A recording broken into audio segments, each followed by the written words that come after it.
하나님의 기적 시리즈를 찾아서 읽고 묵상하고 있습니다. 23번째 시간. 너무너무 잘 아는 말씀이죠. 여호수아와 이스라엘 백성들이 가나안 땅에 들어가서 경험했던 첫 번째 사건, 여리고성 함락 사건. 여리고성은 어떻게 무너졌을까? 이 본문 말씀을 통해서 여호와의 영적 전투 원리에 대해서 함께 말씀을 고찰해 보기를 원합니다. 이 6장, 여호수아서 6장을 살펴보면요, 굉장히 구조적으로 심플해요. 1절부터 7절까지는 하나님의 명령이 계시가 되어져 있습니다. 여호수아를 통해서 하나님께서 그 구체적인 작전 명령을 하더라죠. 사실상 이들이 가나안 땅에 들어가서 맞이하는 첫 번째 전투입니다. 첫 번째 전쟁인데 그 전쟁이 만만하지가 않아요. 객관적인 전력이 열세이고요. 또 그들은 아주 완고한 진을 치고 성을 수축하고 방어하고 있기 때문에 그 성을 빼앗으려고 하는 사람들 입장에서는 적어도 3배 내지는 4배의 전투력을 보유하고 있어야 이것이 비슷하게 매칭이 되는 건데, 이스라엘 백성들은 무기도 변변치 않고요, 숙련된 그런 전투 병력도 아니지 않습니까? 여러모로 부족합니다. 그리고 그 땅의 지리도 잘 모르고, 또 그들은 이미 이 발전된 그 철기 문명을 가지고 무장을 하고 있었기 때문에 객관적인 전력상 그들이 이길 가능성 굉장히 낮습니다. 그러자 우리 여리고 성으로 나아가는 이스라엘 백성들 앞에서 이렇게 누가 딱 가로막는 사람이 있었지 않습니까? 예? 우리 이제 2주 전에 해가지고 기억이 가물가물할 수도 있어요. 그 여호수아가 이스라엘 민족들을 쫙 이끌고 여리고 성을 향하는데 길을 딱 막고 있는 사람이 있었지 않습니까? 그게 누구죠? 예? 우리가 안 막아서 잘 모르죠. 여호와의 군대 대장. 5장의 바로 앞부분에 있어요. 여호와의 군대 대장이 딱 막고 있어요. 그러니까 여호수아가 물어보잖아요. 우리 아군이요, 적군이요? 그리고 군대말로 하면 그걸 암구호 한다 하잖아요. 그죠? 예. 그런 거 알아요? 박혜원 집사님? 그런 거 모르죠? 모르는 게 정상이지 뭐. 이게 군대 갔다 온 남성들은 다 압니다. 그래서 매일 밤 그 작전 명령 코드가 바뀌죠. 이쪽에서 세종, 그럼 한쪽에서는 명성, 그럼 이게 우리 편이구나 이해하는데, 뭐 세종, 근데 뭐 조치원, 그럼 총으로 빵 쏴야 되는 거예요. 우리 편 아닌 거야. 약속된 조치원을 뭐 폄하하려는 것이 절대로 아닙니다. 오해하지 마시기 바랍니다. 서로 이것이 약속된 그 작전 명령이 이게 매칭이 되면 우리 편이고요, 그게 계속 바뀐단 말이에요. 이게 엄청난 군사기밀이에요. 엄청난 군사기밀이라서 이것이 유출이 되면 이게 큰일 나는 거예요.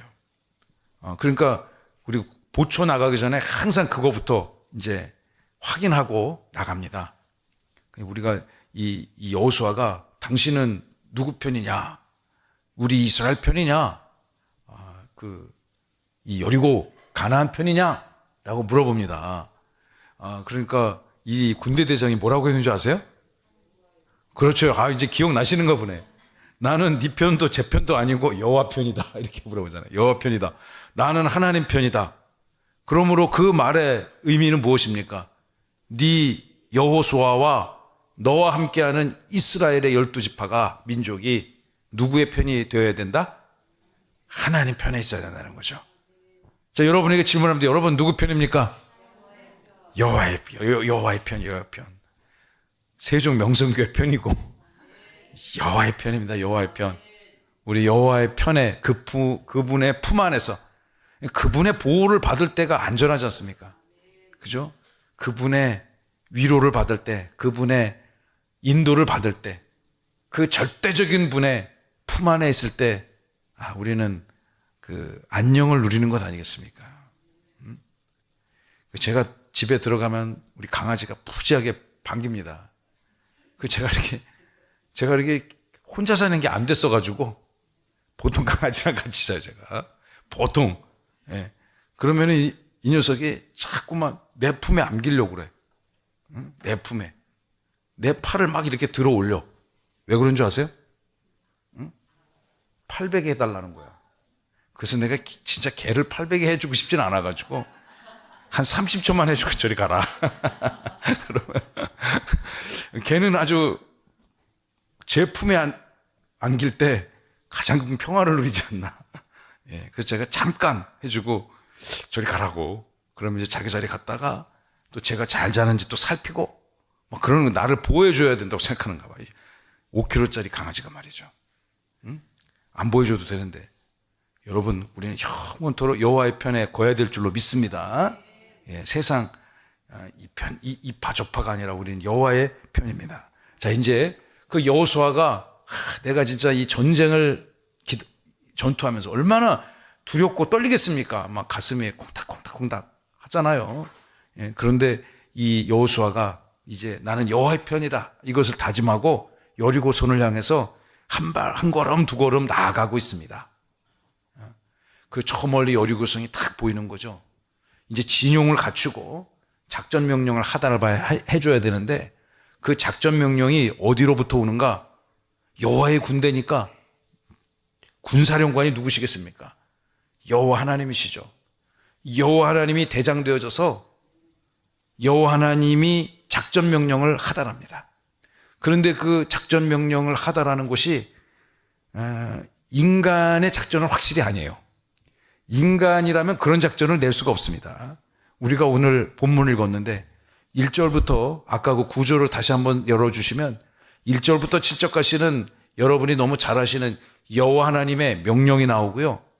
6장 나머지 8절부터 21절은 이 명령을 이스라엘이 어떻게 순종하고 어떻게 따라감으로 인해서 그들에게 주어진 첫 번째 영적 전투, 이 실제적 전투인 여리고성을 함락하게 되었는가를 기록하고 있는 하나님의 기적 사건을 다루고 있는 이 놀라운 장 아닙니까? 근데 제가 1절과 7절을 읽지 않았던 이유는 8절과 21절을 읽으면서 이 작전 명령이 다시금 그 하달되기 때문입니다. 먼저 우리 8절로 11절의 말씀을 통해서 여호와의 명령에 순종하는 이스라엘에 대해서 함께 상고하겠습니다. 자, 첫째 하면 여러분 대지를 읽어보세요. 첫째, 시작. 여호와의 명령에 순종하는 이스라엘. 여러분, 순종한다는 게 이게 정말 참 쉬운 것이 아닙니다. 어떤 절대적인 하나님의 명령에 그 순응한다는 것이 절대로 쉬운 것이 아닙니다. 어저께 여러분들이 2주 동안 선한 사마리아인의 그 헌금과 기도를 했잖아요. 예, 다 하셨어요. 대부분의 성도님들이 다 하셨고요. 그런데 이제 그것들을 2주 동안 다 모으니까 597만 8천 원이 나왔습니다. 다 이렇게 개수를 해보니까. 그래서 그게 발음하기도 길고 그래가지고 22,000원을 채워가지고 600만 원으로 딱 만들어가지고 어저께 우리 함께 예배하는 강근하 집사님 또 권사님 집사님하고 같이 다녀왔습니다. 그래서 우리가 지난주에 정한 대로 오늘 뭐 이렇게 언론사 같은 데 갖다 주면 뭐 이 일이 쉽겠지만 물론 그렇게 하는 것보다 그 어려운 교회에 직접 선교하는 것이 낫다고 우리 성장위원장님들 또 우리 교구장님들 같이 정해서 그렇게 전달하고 왔습니다. 거기 목사님이 경상북도 영덕군 영덕읍 석동리에 있는 석동교회라는 곳의 목사님인데요. 저도 보니까 예전에 봤던 기억이 나요. 실제 가서 뵈니까. 예전에 한 10수년 전에 한번 뵀던 기억이 나는데 그 목사님하고 잠시 교제를 했는데 정말 교회가 새카맣게 탔어요. 정말 흔적은 남아있는데 그 흔적을 철거하는 게 또 큰 일일 것 같아요. 그래서 교회가 있고 교육관도 있고 조그만 식당도 있고 물론 큰 교회가 아니죠. 그리고 거기서부터 한 50m 정도 올라가면 이 사택이 있는 공간이 있습니다. 거기가 다 탔습니다. 굉장히 예쁜 그게 이제 그 현장이 궁금하신 분은 우리 부지런한 우리 마스터님께서 홈페이지 강 마스터님께서 다 올려놨거든요. 우리 교회 홈페이지에 들어가 보시면 이제 어저께 우리 다녀왔던 그곳 다 이렇게 사진에 볼 수 있습니다. 그래서 그 아래에 아주 예쁜 계곡에 놓여 있는 마을이 있는데 그 마을을 이렇게 내려다 보니까 정말 꼭 그 실제 전쟁에서 폭격 맞은 데 같아요. 저는 그런 생각을 하게 됐습니다. 이스라엘이 하마스 막 폭격하면 뭐 건물 다 무너져 내리는 그런 거 같이 그냥 다 망가졌어요. 뜨문뜨문 집이 살아있고 건재한 집들은 이쪽에서 막 바람이 산이 바로 옆에 있는데 거기서 막 바람이 불고 불은 일어나고 하니까 그 목사님 말로는 정말 영화에서 보는 그 미사일 포탄 날아가는 것처럼 불꽃이 막 날아가더라는 거예요.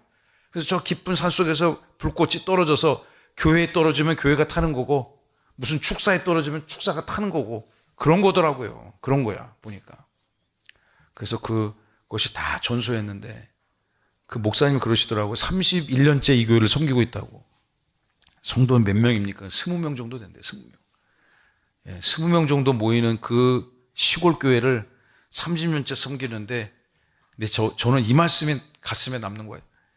자기가 30년 그곳에서 목회를 하면서 다른 더 좋은 교회에서 8번 청빙제의를 받았대요.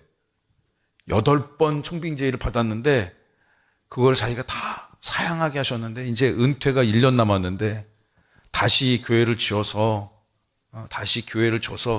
이제 후임 목사님에게 그거를 넘기는 게 자기 마지막 사명인 것 같다고 저한테 그렇게 얘기를 하시는데 제 심연이 이렇게 그냥 찡하더라고요. 그 30년 그 척박한 곳에서 목회를 하셨다? 정말 좀 대단한 거고 그 치열한 현장을 날마다 무릎으로 가셨겠죠. 무릎으로. 그래서 우리가 또 작은 정성이지만 가서 이렇게 전해드리니까 굉장히 감사해 하시고 고마워하시고 이제 그것들을 다 좀 정리를 하고 다시 50평짜리 교회를 짓는 게 소망이랍니다. 그래서 그 길을 마치고 자기 은퇴를 해야 되겠다고. 그래서 저도 기도하면서 돕게요, 목사님. 여러분 그 일평생 살아가는 그 순종의 삶이 절대로 쉬운 것이 아니었을 것입니다. 그러나 순종하는 그 길에 여러분의 삶의 현장에서 주님이 원하는 순종의 역사가 여러분의 인생을 통해 나타날 때 주님이 또한 여러분 인생의 가장 선한 방법으로 도우시고 지켜주실 줄로 믿습니다. 이스라엘 백성들은 이 절체절명의 전쟁 순간에 어떻게 순종했을까요? 8절을 보세요. 여호수아가 백성에게 이렇게 전하기를 시작합니다. 제사장 7은 양강나팔 7을 잡아라. 그리고 여호와의 앞에서 나아가며 이스라엘 백성들의 최전선에서 나아가되 나팔을 불고 여호와의 언약궤는 그 뒤를 따르라. 한번 머릿속에서 이미지를 그려보시기 바랍니다. 이 전선의 최전방에 제사장 7이 양강나팔을 불고 이 나팔 이렇게 불면서 나아가는 거죠. 그리고 여호와의 이름을 걸고 나아가되 그 뒤에 따르는 그 이진이 무엇입니까? 여호와의 언약궤가 제사장이 앞에서 이렇게 나팔을 불고 나갈 때 언약궤를 메고 언약궤가 나갑니다. 9절 그 무장한 자들은 전투병력이죠. 실제적으로 나팔 부는 제사장들 앞에서 행진하고 가장 앞에 무장병력이 나가도록 배치를 시켰습니다. 나팔 부는 제사장들 앞에서 행진하고 또 후미의 군대는 궤 뒤를 따르고 제사장들은 나팔을 불며 행진한다. 전쟁을 해야 되는데 이렇게 행진의 순서를 정해주고 그리고 진용을 어떻게 편성을 했는지를 지금 작전 명령이 하달되고 있는 것입니다. 자, 10절 읽어보세요. 함께 읽겠습니다. 시작. 여호수아가 백성에게 명령하여 이르되 너희는 외치지 말며 너희 음성을 들리게 하지 말며 너희 입에서 아무 말도 내지 말라. 그리하다가 내가 너희에게 명령하여 외치라 하는 날에 외칠지니라 하고. 여러분 그런데 8절 9절은 조금 이해가 되는데 그럴 수 있겠다. 10절은 조금 이해가 안 됩니다. 일반적인 전쟁 상황, 전투 상황에서 이루어지는 상황이 10절에 가서 이게 뭐지? 하는 그런 생각이 드는 상황이죠. 첫째, 외치지 말라. 여러분 고대 전쟁의 특성상 이 병력의 많고 적음이 전쟁의 승패에 굉장한 영향을 미칠 수밖에 없단 말이죠.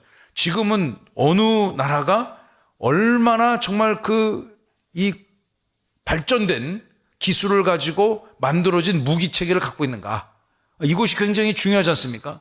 그래서 일단 미군 같은 경우 전쟁을 보면 일단 공군이 딱 떠가지고 미사일과 공군이 딱 떠갖고 상대의 주요 전력을 그냥 초토화시켜버리지 않습니까? 아주 치명적인 타격을 가하는 거죠. 재기가 불가능할 정도로.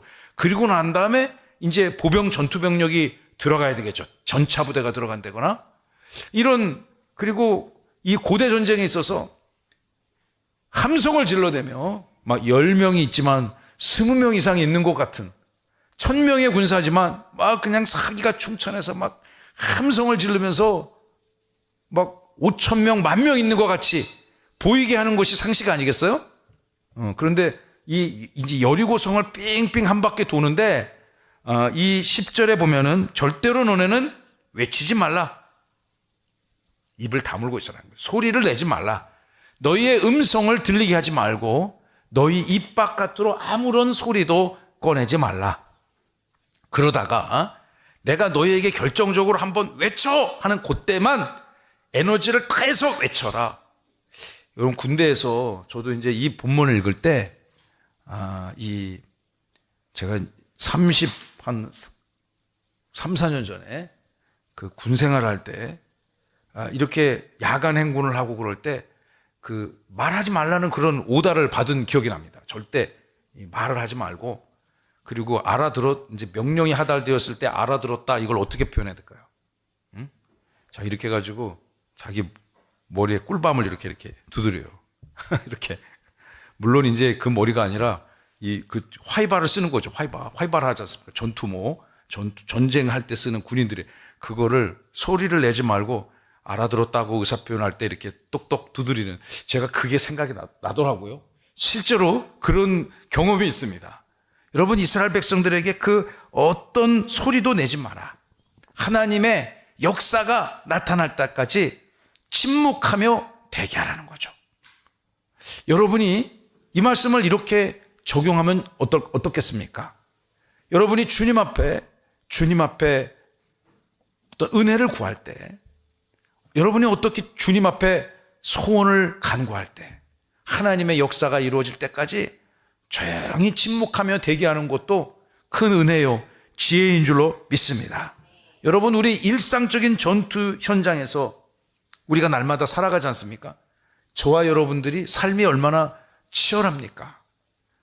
여러분들이 얼마나 하루하루의 삶이 치열한지 제가 다는 몰라도 조금 압니다. 저도 그런 삶을 여러분처럼 해봤기 때문에. 한 달 동안 소득을 얻기 위해서 얼마나 열심히 노동을 제공해야 되는가, 얼마나 정말 스트레스를 그걸 바꿔야 되는가, 그런 상황들이 수도 없이 생기잖아요. 세상에서 치열하게 우리가 살아가는 데 있어서 믿음의 사람으로서 신앙을 지키고 신앙인으로서 기독교인으로서 믿음을 지키며 살아간다는 건 역시 정말 녹록지 않은 것이라는 것도 잘 압니다. 여러분의 그 치열한 삶의 현장에 하나님이 일하실 때를 기다리고 하나님이 일하실 그 순간을 간절함으로 사모하시는 여러분 모두가 되시기를 간절히 바랍니다. 이 상식적으로 이해할 수 없는 작전 명령이 계속 하달되고 있습니다. 11절을 보실까요? 여호와의 궤가 그 성을 한 번 돌게 하고 그들이 진영으로 돌아와서 진영에서 잠을 잤습니다. 자, 그러니까 아까 우리가 그 순서대로 진영이 탁 일어나고 그 이스라엘 12지파가 한 바퀴를 뺑 도는 거죠. 한 바퀴 뺑 도는데 얼마나 시간이 걸렸는지는 잘 모르겠습니다만 그들이 그 진영을 거쳐서 이렇게 여호와의 명령에 1절부터 7절에 게시된 여호와의 명령을 그들이 하나하나씩 준행하였습니다. 자, 이제 12절부터 14절의 말씀을 우리 함께 살펴보기를 원합니다. 그런데 이것이 한 번으로 끝난 게 아니야. 그냥 하루만 해도 이거 이상한데? 하는데 이유를 알 수 없지만 매일 그것을 반복해야 되는 거예요. 12절과 10절 중에서 우리 대지를 한번 읽어봅시다. 둘째, 시작. 반복적인 순종이 승리를 보증한다. 자, 이들이 8절부터 11절은 한 번에 순종을 했습니다. 한 번 했어요. 근데 여러분이 그 진영 가운데 있다 생각해 보세요. 그럼 한 바퀴 돌았는데 어떤 생각이 될까요? 이게 뭐지? 이건 아니잖아. 내일 또 해야 되나? 저러다 저 사람들이 기습하면 어떡해? 응? 이게 작전 맞아? 여러분 이런 의문을 제기할 수 있지 않았겠습니까? 저는 성경을 읽으면서 그 이스라엘 백성들이 애굽을 빠져나와서 홍해를 건너서 가나안 땅으로 가는 게 목적이잖아요. 예, 그죠? 가나안 땅으로 가야 돼요. 근데 그들이 알고 있어요. 가나안 땅은 그들이 살고 있던 애굽으로부터 어느 쪽으로 가야 되는가? 동쪽으로 가야 된단 말이에요. 그런데 가는 길은 자꾸만 어디로 그들을 이끌어 갑니까?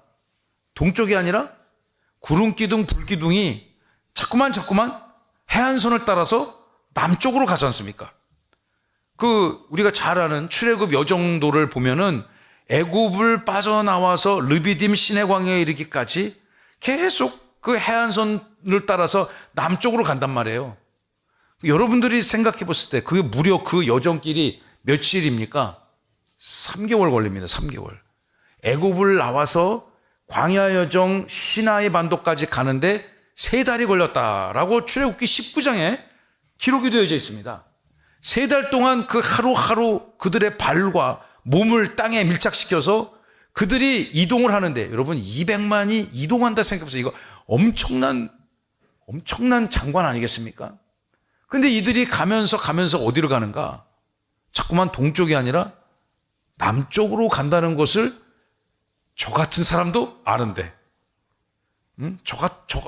제가 만약 그 여정 중에 있다면 모세한테 가가지고 지금 어디 가고 있는 거냐고, 지금 당신 가본 데 맞냐고, 지금 이거 GPS 제대로 작동하는 거 맞냐고 다시 한번 확인해 보라고. 저 같은 의심 많은 도마형 부류의 사람들은 확인해 봐야 되지 않겠어요? 또 확인하고 이게 제가 주특기예요. 그래서 제가 저랑 같이 일하는 분들이 좀 피곤할 거라고 생각해요. 인정합니다. 그런데 난 약과요. 내 스승은 나보다 10배는 더해. 저는 예전에 사회생활 할 때도 한 번 확인하고 또 확인하고 또 확인하고 그래야 직성이 풀렸어요. 이 사람들은 뭐냐? 천재가 아니라는 것을 의미하는 거예요. 그래서 그걸 채우기 위해서 시간으로, 몸으로, 노력으로 때우는 거죠. 보통 그런 사람들이 많습니다. 현대인들 중에서. 이 자리에 계신 분들도, 여러분들도 그런 성향을 갖고 계실지도 모르겠어요. 여러분, 그런데 계속해서 우리가 동쪽으로 가야 되는데 왜 남쪽으로 가는가? 그러나 그들이 그 모든 과정에 있어서 때로는 막 반역도 하고 불순종도 하고 뭐 불만을 쏟아내고 했지만 결국 그들은 신의 산에서 주신 하나님의 영광을 누리지 않습니까? 이스라엘 백성들이 이제 그 긴 시간을 거쳐서 40년 후에 여리고 성 앞에서 계속 그 여리고 성을 뱅글뱅글 도는데 이것을 계속 일주일 내내 해야 된단 말이죠. 한 번은 할 수 있어. 한두 번은 할 수 있지만 3번, 4번 그 일들을 했을 때, 그래서 그런 일이 생길 것 같아. 저 같은 사람들이 분명히 그 안에 있을 것 같으니까 우리 여호와 하나님께서 시작하기 전에 단단히 입단속을 한 거, 절대로 쓸데없는 소리 하지 마라. 절대로 은혜 떨어지는 소리 하지 마라. 네 생각 얘기하지 마라. 하나님의 방법을 택하라. 제가 이 본문을 사실 이 본문 여러분 다 잘 아시지 않습니까? 근데 다시금 이 본문을 꺼내서 읽다가 보니까 분명히 나 같은 사람이 있었을 거다 그 안에. 그러니까 그런 일을 제어하기 위해서 절대로 개인적인 소리를 내지 말라고 하셨던 것 같아요. 철저히 신신당부하는 거죠. 자, 이들이 어떻게 반복했는가를 한번 살펴볼까요? 12절, 또 여호수아가 아침에 일찍 일어납니다. 그러니까 이 전쟁은 할 거 하고 뭐 늦잠 자고 뭐 밥 먹고 다 하고 한 게 아니라 아침에 새벽에 일찍 일어나서 해야 되는 거죠. 내일 우리가 몇 가지 옥상에 보수공사를 해야 되니까 사람을, 저 기술자를 맞추고, 또 우리 관리장로님 일정 맞추고, 또 우리 여목사님 일정 맞추고, 그러니까 우리 이영용 목사님 아까 전화 2번 와갖고, 원목사 토요일이라 힘들었지만은 새벽 예배 안 하고 절대 늦잠 자면 안 되고 일찍 일어나서 그들을 맞이해라. 저한테 그렇게 오다를 2번이나 주시더라고요. 그래서 내가 틀림없이 그렇게 하겠다고. 그분들은 한 7시 반 되면 일을 시작해야 되니까. 여호수아가 그보다 더 이른 시간에 일찍 일어나서 또다시 제사장들이 언약궤를 매게 하고 또 어저께 했던 그대로 또 돕니다. 13절을 보세요. 제사장 7은 양각 나팔 7을 잡고 여호와의 궤 앞에서 계속 행진하고 나팔을 불고 무장한 자들은 그 앞에 행진하며 후구는 여호와의 궤들을 따르고 제사장들은 나팔을 불며 행진하였다. 어제 했던 거랑 똑같이 하라는 거예요. 14절 다 함께 시작. 그 둘째 날에도 그 성을 한번 돌고 진영으로 돌아오니라. 엿새 동안을 이렇게 행하니라. 몇 번 했습니까? 이렇게 6번 하라는 거예요. 물론 이제 다음 주에 읽을 본문 7일차에 특별한 사건이 발생됩니다. 여러분 아무것도 안 하는 것 같잖아요. 그렇게 6번이 아니라 600번, 6,000번을 돈들 여리고성이 무너지겠습니까? 6번을 돌면서 계속 그런 생각에 회의가 있었을 것 같아요. 그러나 절대로 그런 생각을 입 바깥 부정적인 얘기 입 바깥으로 꺼내지 마라. 그리고 그것을 6일 동안 이 일행들이 감당했습니다. 이거 쉬운 것 아닙니다. 똑같은 것을 반복해서 하는 것, 그게 저는 쉬운 게 아니라고 생각해요. 그래서 공부를 막 몰아치기 하는 것도 안 하는 것보다는 하는 게 훨씬 낫죠. 그렇게 생각합니다. 전혀 안 하는 것보다는 그냥 몰아쳐가지고 한 10시간 해가지고 시험 보는 경우도 있죠. 그런데 그런 경우보다도 1시간씩 열을 한 곳이 훨씬 더 학습 효과가 뛰어나다는 것은 일반적인 교육 전문가들이 다 하는 얘기란 말이에요. 그런데 문제가 있습니다. 반복적인 것을 매일 하는 게 그것이 쉽지 않고 어렵습니다. 어려운 거예요. 뭔가 시간을 정해놓고 자기가 공부를 하든 기도를 하든 새벽 예배를 드리든 할렐루야. 무언가를 정해진 시간, 정해진 목적을 가지고 정해진 에너지를 쏟아붓고 반복적인 일을 하는 것, 이게 쉽지 않습니다. 여러분 해봐서 잘 알지 않습니까? 신앙생활도 마찬가지입니다. 우리 일상이 대부분 반복됩니다. 어떤 경우에는 특별한 의미나 가치를 찾지 못하는 경우도 있습니다. 내가 지금 이 시대에 무슨 일을 하고 있는 거지? 이것이 과연 나의 인생에 어떤 유익이 있지?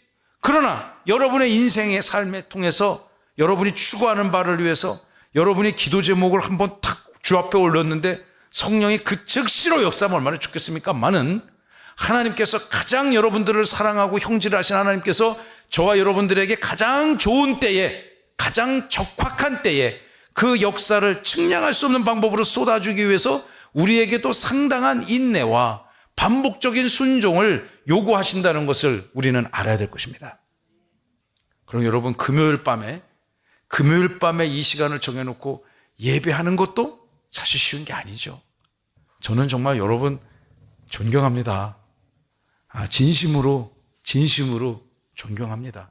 왜냐하면 일주일 동안의 삶을 각자의 삶에 이제 처하다가 이제 주말을 앞두며 이 밤을 따로 떼어서 구별하여 예배하고 예물을 드리고 말씀을 묵상하고 기도한다는 것이 절대로 제가 해봐서 아는데 쉬운 것이 아닙니다. 그러나 그 쉽지 않은 것들을 해내는 여러분 진심으로 축복하고요. 여러분의 이 반복적 일상 순종 가운데 하나님의 역사가 강력히 드러나 나타날 줄로 믿습니다. 군대 생활, 이게 군대 얘기를 하고 있으니까 군대 가니까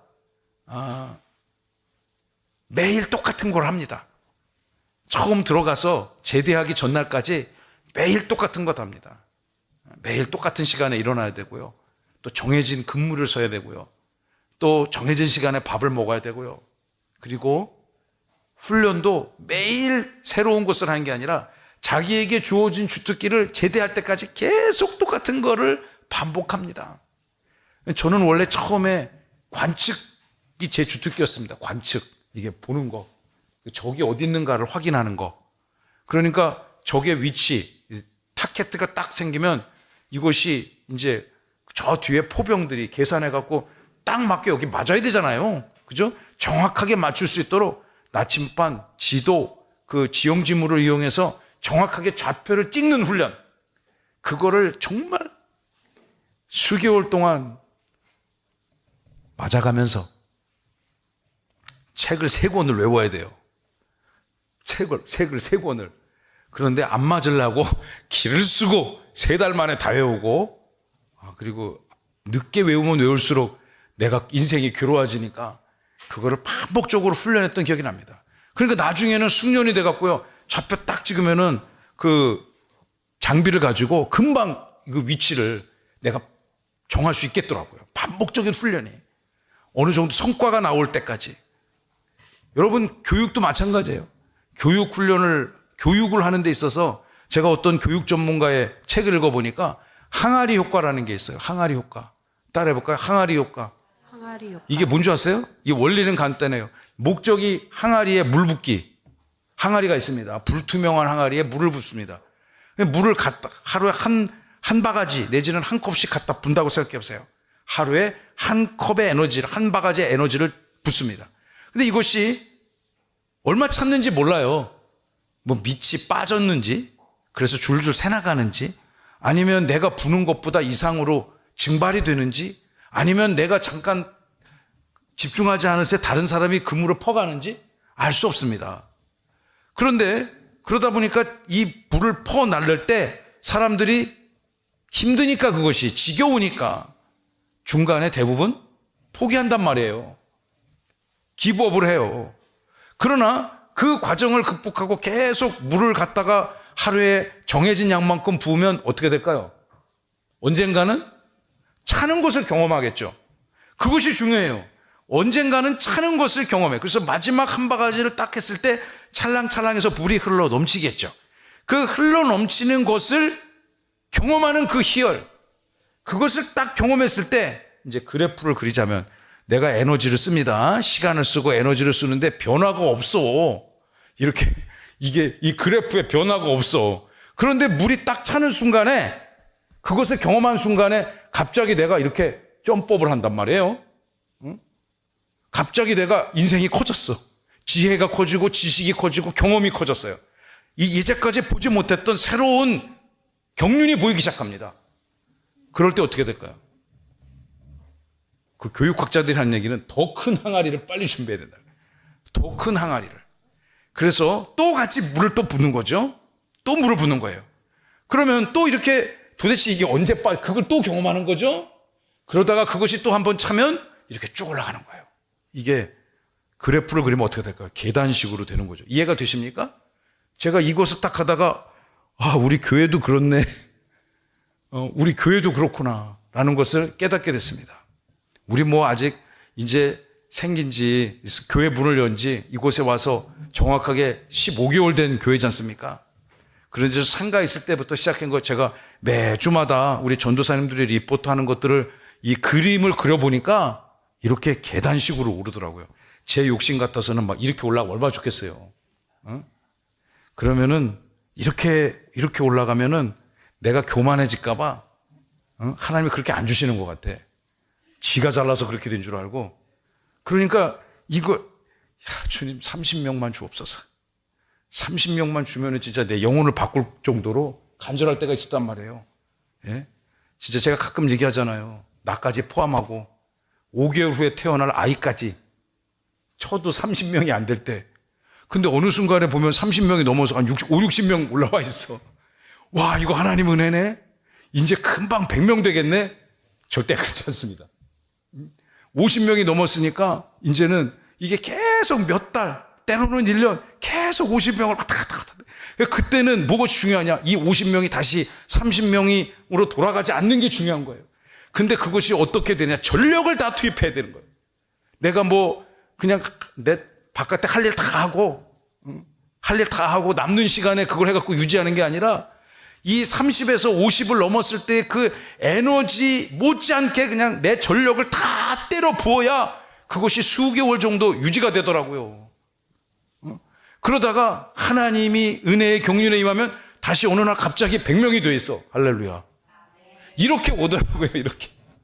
작년 하반기에 진짜 200명만 되면 내가 진짜 200명만 되면 진짜 내가 진짜 세종 시내를 뛰어다니면서 춤을 추고 싶은.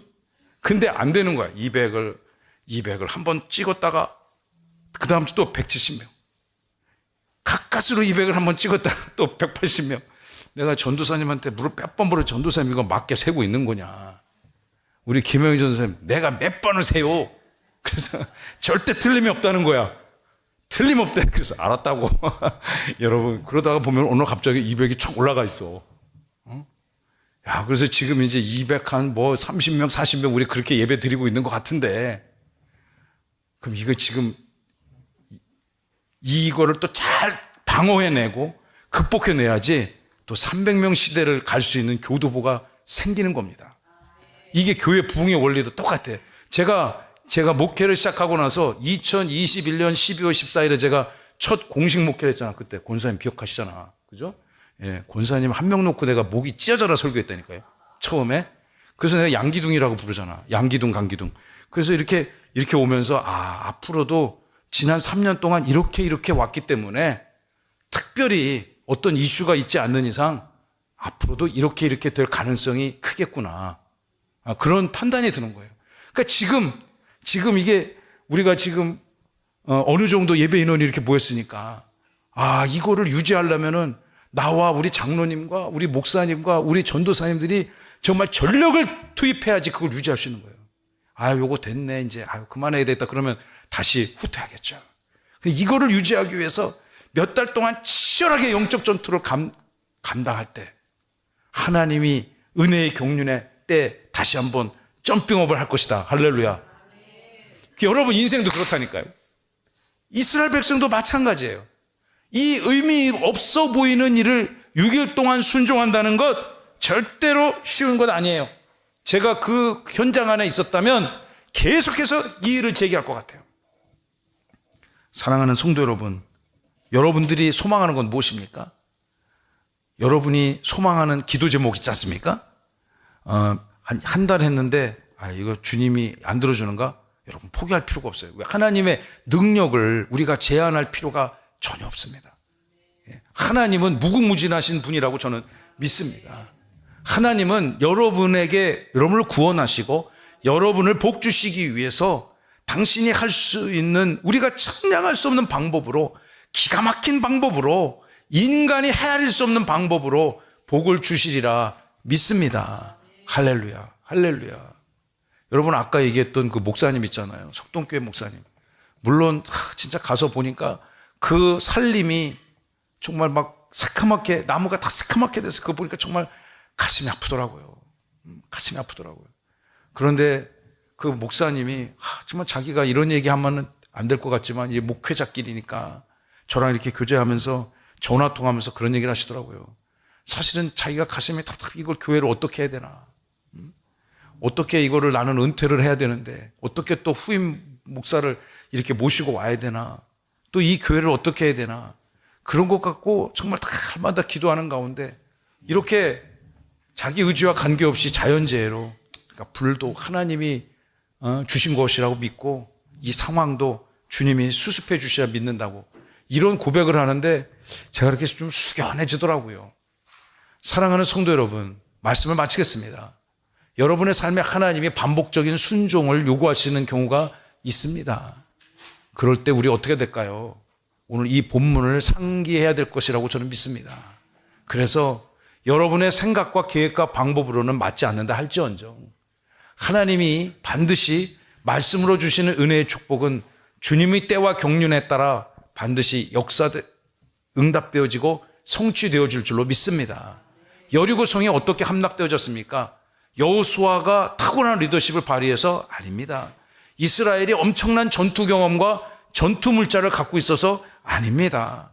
하나님의 방법과 하나님의 명령에 순종하는 이스라엘 백성들의 공통된 집단적 헌신 그리고 하나님의 역사 이것이 나타났을 때 그 강고한 진이 무너진 것 아니겠습니까? 여러분들에게 인생의 홍해도 있고요. 여리고도 있지 않겠습니까? 저도 있습니다. 저도 매일매일 극복해야 될 여리고가 있습니다. 우리 그럴 때 이 말씀을 상고하고 묵상하시면서 이스라엘 백성들 제사장 양각나팔 불면서 6바퀴 7바퀴 돈 그들의 순종을 한번 생각해 보십시오. 그리고 오늘을 살아가는 저와 여러분들이 기쁨으로 주님의 말씀의 백성으로 언약의 백성으로 여호와 앞에 성결하고 고귀한 삶으로 승리하셔서 영광 올려드리시는 주의 백성 되시기를 간절히 소망하고 축원하고 축복합니다.